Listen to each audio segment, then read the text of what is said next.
Olá,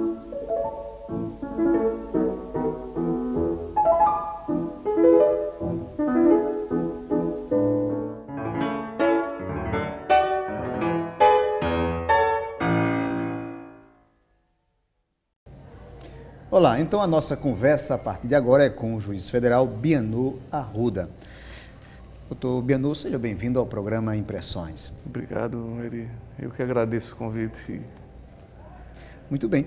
O senhor, juiz federal, ex-procurador da Fazenda Nacional, ex-diretor da Escola Superior da PGN-FN Paraíba, e aí são muitas passagens por vários lugares. Queria que o senhor falasse um pouco, narrasse para a gente a trajetória do senhor aqui.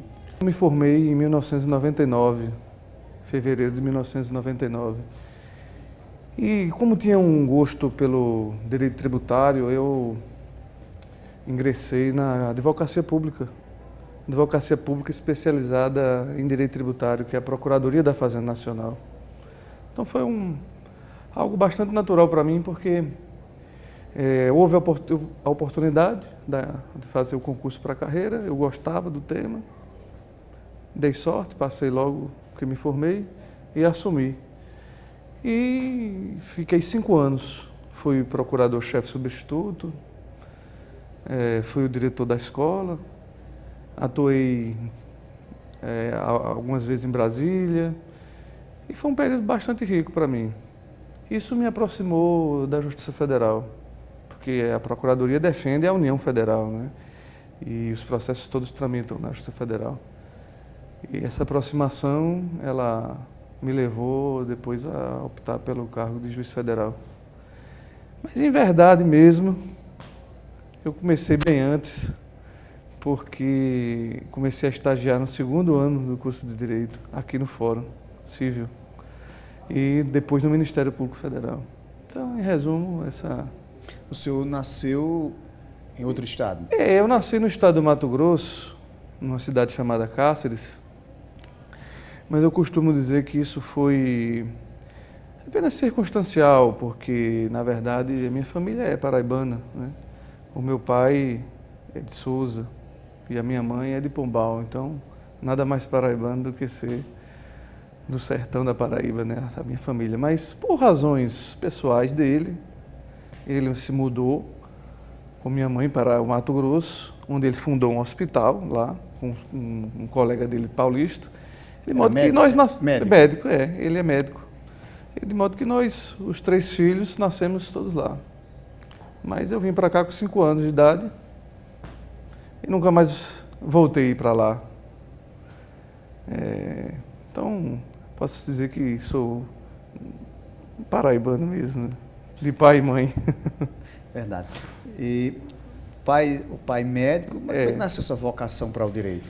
Então, de fato, o meu pai sempre teve um sonho que eu fosse médico. Ele me levava para os hospitais. Aliás, o sertanejo, né, lá de Souza, não é? Tem a ideia do médico, advogado. Sim. Ou o engenheiro civil. E na minha família não era diferente. Era exatamente essa cultura aí que você menciona. E ele me levava para os hospitais, para os plantões, para acompanhá-lo. Eu ia, ficava vendo. A minha irmã mais velha já estava estudando medicina, mas por algum motivo não funcionou. Eu não me inspirei, né, na medicina, não por ele. Ele sempre me inspirou muito, meu pai. Sempre foi uma fonte de inspiração pela tenacidade dele, a garra, a luta dele. Mas eu não me interessei pela medicina. Na minha família, tinha desembargadores, já pessoas do judiciário, e não sei se isso também influenciou. Eu confesso, viu, que talvez o que tenha mais influenciado tenha sido a convivência com os amigos mesmo ali, aquela turma que vai se formando no último ano do colégio. A gente vai conversando, convivendo, Eu nunca tive muito romantismo com relação a isso, não. Foi realmente algo que surgiu espontaneamente. Hoje o senhor é juiz federal e, além disso, é um multiplicador do conhecimento, ensina numa universidade estadual. Exatamente. Eu, quando fui juiz em Campina Grande, teve a oportunidade para fazer um concurso para professor da UEPB, o Centro de Ciências Jurídicas lá da UEPB. E fiz a prova e fui aprovado e comecei a dar aula lá de Direito Constitucional. Mas, infelizmente, eu tive que vir para João Pessoa, removido como juiz federal, e tive que deixar o Centro de Ciências Jurídicas lá de Campina Grande e vim para aqui, para o Campo 5, onde hoje eu dou aula de Ciência Política. Aqui, em João Pessoa, não há o curso de Direito na UEPB, há o curso de Relações Internacionais. E eu dou aula de Ciência Política porque é a área mais próxima do direito que há aqui.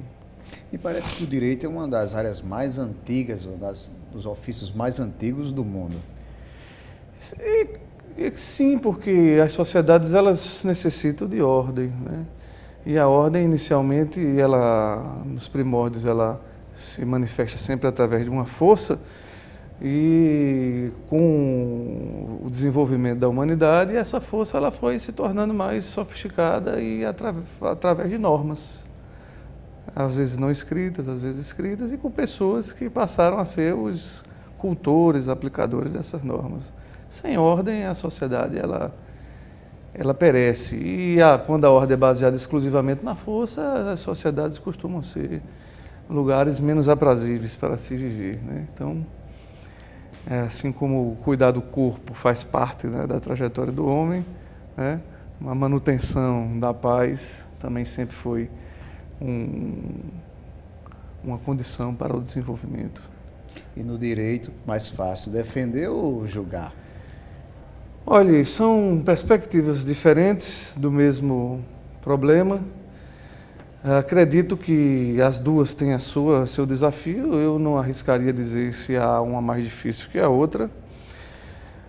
O que há é talvez uma paixão desperta em uns mais pela luta, né? Os advogados apaixonados gostam de lutar pelos direitos dos seus clientes, e outros se apaixonam mais pela serenidade e pela possibilidade de pensar e refletir sobre o conflito que está ali posto, com menos paixão. Nunca sem paixão, mas com menos paixão. O que difere basicamente a Justiça Federal da Justiça Comum? O que difere basicamente são as matérias com que cada uma lida, né? A diferença é com o termo técnico que nós usamos, de competência. A Constituição Federal, ela dá uma competência para a Justiça Federal e reserva outras para a Justiça dos Estados. Por exemplo, matéria de família, matéria de contrato, são muito debatidas, discutidas na Justiça Estadual. Já matérias de direito público, como direito administrativo, previdenciário, tributário, tem mais ênfase na Justiça Federal. Os crimes também, eles estão nas duas justiças, sendo que a Justiça Federal tem a sua própria competência para julgar determinados crimes, enquanto a Justiça Estadual, outros. A Justiça Federal está presente de forma como instituição nas maiores cidades do Estado. Pois bem, essa também é uma diferença, né? A Justiça Estadual ela é muito capilarizada, justamente porque ela lida com temas, digamos, mais presentes no cotidiano de todos os cidadãos, né? Um casamento, né? Questões relacionadas a contratos, desde a locação até contratos de compra e venda. Então, a propriedade, o direito de propriedade, a posse. Então, a Justiça Estadual é bem capilarizada, no sentido de que ela está presente em praticamente quase todos os municípios. Não em todos, mas a grande maioria. A Justiça Federal, menos. Aqui na Paraíba, ela está presente apenas em Sousa, Monteiro, Patos, Guarabira, Campina Grande e João Pessoa. Nessas cidades, polo, que a partir delas nós atendemos todas as outras. Justamente porque a nossa competência é mais restrita. O senhor tem experiência no direito tributário. Hoje se fala muito em reforma da Previdência, reforma do trabalho. A reforma tributária deve também acontecer. Pois é, a reforma tributária ela já vem sendo discutida há mais de uma década E o que se prega é que deveria haver a redução da complexidade, porque hoje, por exemplo, sobre o consumo, nós temos a tributação municipal, a tributação estadual, a tributação federal, quando nós poderíamos, por exemplo, ter um único imposto sobre o consumo, facilitando a vida do contribuinte e principalmente do empreendedor. E nós temos uma quantidade de tributos que faz com que nem mesmo os especialistas conheçam toda a legislação e todos os meandros.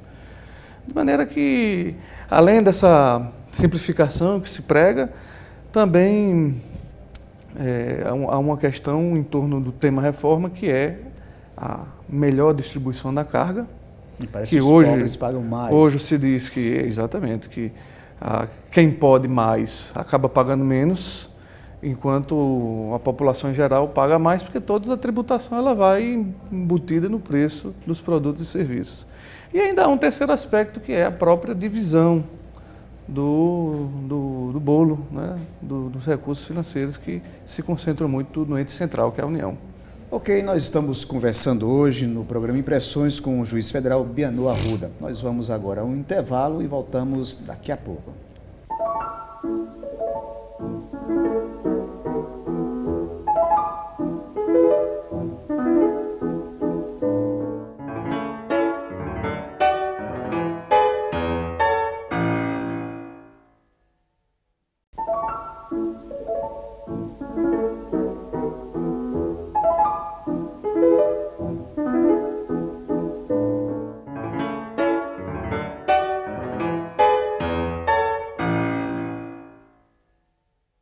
De volta com o programa Impressões, e hoje nós temos um convidado muito especial, que é o juiz federal Bianu Arruda, que nesse bloco ele vai falar sobre a revista, né, uma edição especial da Justiça Federal.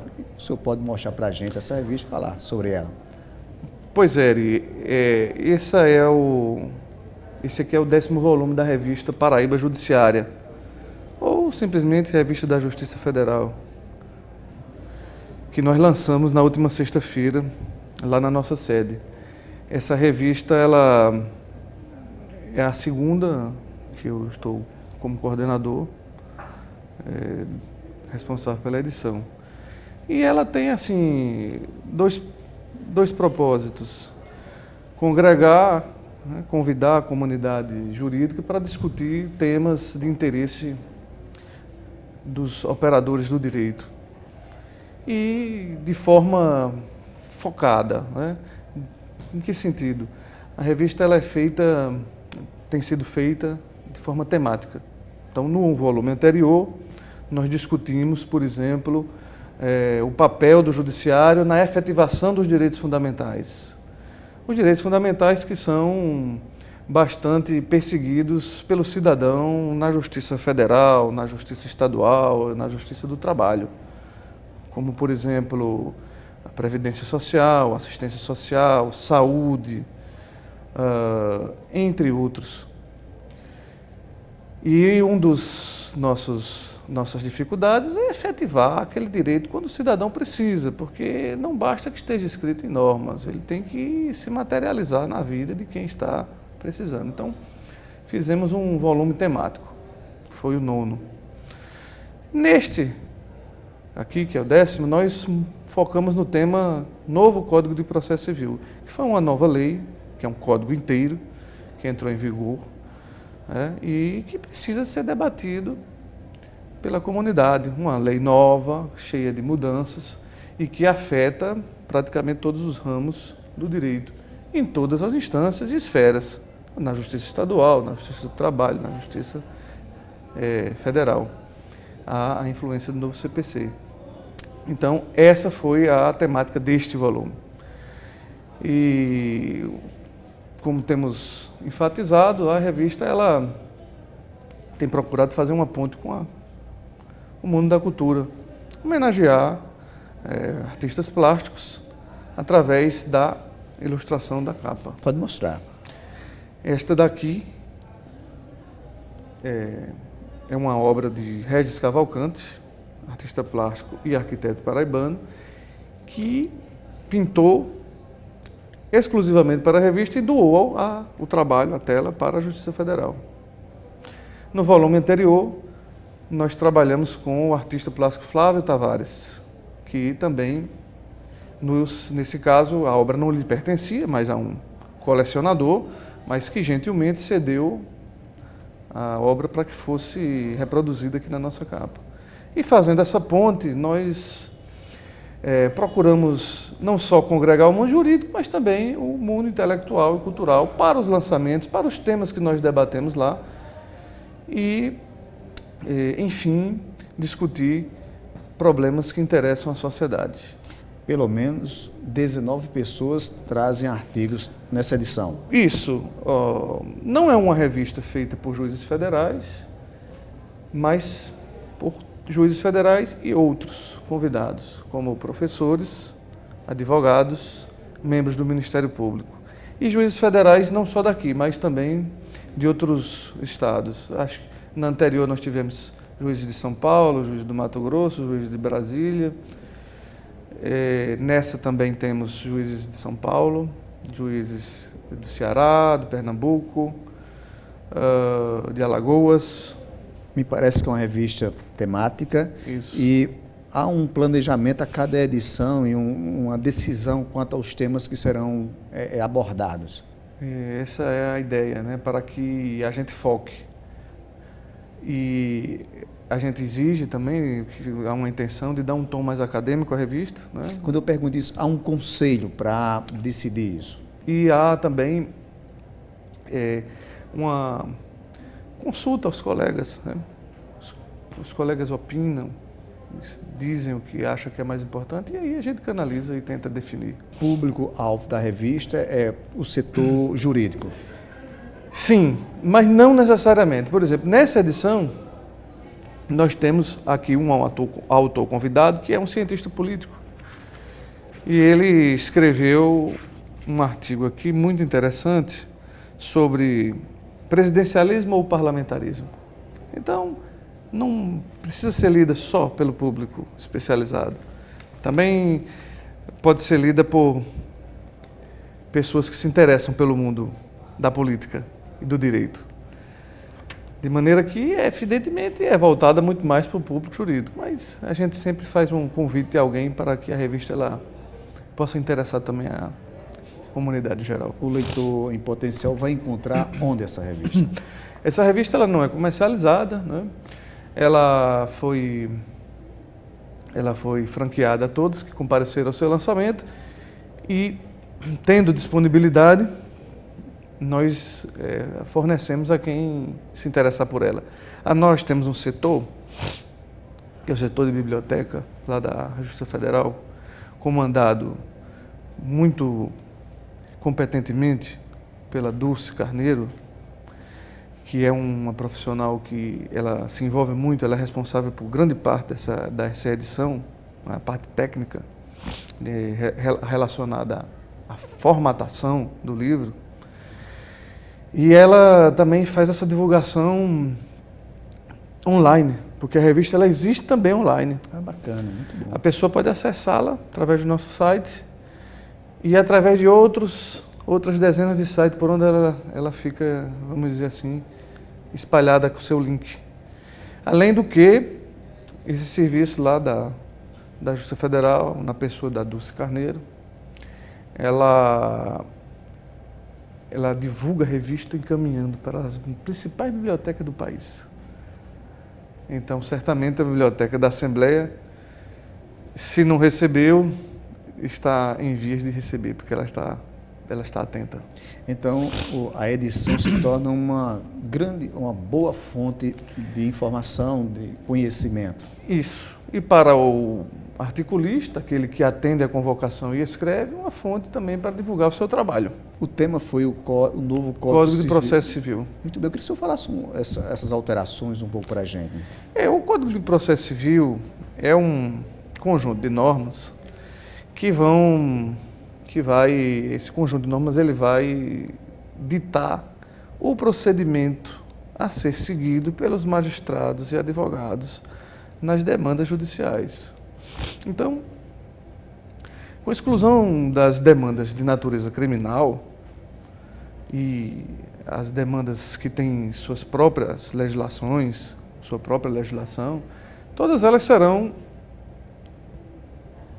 os processos serão guiados pelo Código de Processo Civil, desde o início até o seu desfecho. Então, é uma norma muito importante. E esse Código de Processo Civil, ele veio atender diversos anseios da comunidade jurídica que busca por uma mudança de mentalidade, tanto do judiciário quanto do próprio advogado e do membro do Ministério Público. Eu poderia citar duas aqui, dois cometimentos que o CPC ele chama para uma mudança paradigmática e cultural. Uma é fortalecer a cultura da conciliação.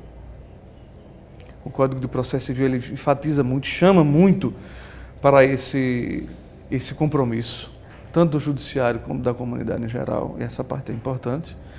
E nesse ponto é importante que se diga que a Justiça Federal, ela, ano passado, através do presidente do tribunal, Dr. Rogério Fialho, e das diversas direções do foro, implantou os centros de conciliação na 5ª região da Justiça Federal, que abrange os estados do Ceará até Sergipe, exatamente para cumprir esse compromisso de conciliar, terminando os processos o mais rápido possível e com um efetivo resultado para as partes e a contento e a consenso. E o outro grande cometimento, que o compromisso que o Código de Processo Civil chama, é no sentido de o judiciário produzir cada vez mais decisões uniformes, estáveis, para que nós tenhamos segurança jurídica no nosso país e não tenhamos grandes disparidades entre os diversos juízes, os diversos tribunais, decidindo de maneira diferente causas idênticas. Então, esse é o outro grande compromisso que o CPC nos chama. A busca por uma postura mais responsável do juiz no sentido de ele ter consciência e observar o ordenamento jurídico, com respeito às instâncias superiores e com esse compromisso de não julgar apenas com base naquilo que o juiz individualmente ele pensa, mas, antes de tudo, que ele se insira no contexto e observe o que está sendo produzido desde o Supremo Tribunal Federal até as instâncias a que ele está diretamente ligado. Então, é possível associar essa segurança com celeridade? Com certeza. A celeridade é um outro ponto que o Código ele visa, mas é exatamente através desses dois compromissos que a celeridade chega, né? À medida que as partes elas têm a predisposição de não litigarem por litigar, mas litigarem apenas e quando não for possível conciliar. E quando as partes se entendem que perderam, que ganharam, dentro de um contexto da jurisprudência, de um entendimento acerca de determinado tema, as demandas tendem a ser mais rápidas. O reverso da moeda vai determinar exatamente o contrário. Se não se aceita a conciliação e se litiga por litigar, até utilizando-se todos os mecanismos que existirem para esgotarem todas as instâncias, além do mais, sabendo-se que os tribunais já se manifestaram num certo sentido, então o processo tende apenas a se prolongando, sem um propósito, sem que se chegue a lugar algum, apenas cumprindo o desejo de que a demanda se eternize. Então, acho que esses dois cometimentos, esses dois compromissos, eles resumem bem uma nova cultura que a gente tenta criar, implantar com o novo CPC. Doutor Bianocchi, nós queremos agradecer a sua presença, a sua entrevista aqui no Impressões. Eu aqui agradeço, espero ter esclarecido e contribuído aí um pouco com vocês. Obrigado. Ok, o programa Impressões fica por aqui. Muito obrigado pela sua companhia e até o nosso próximo encontro.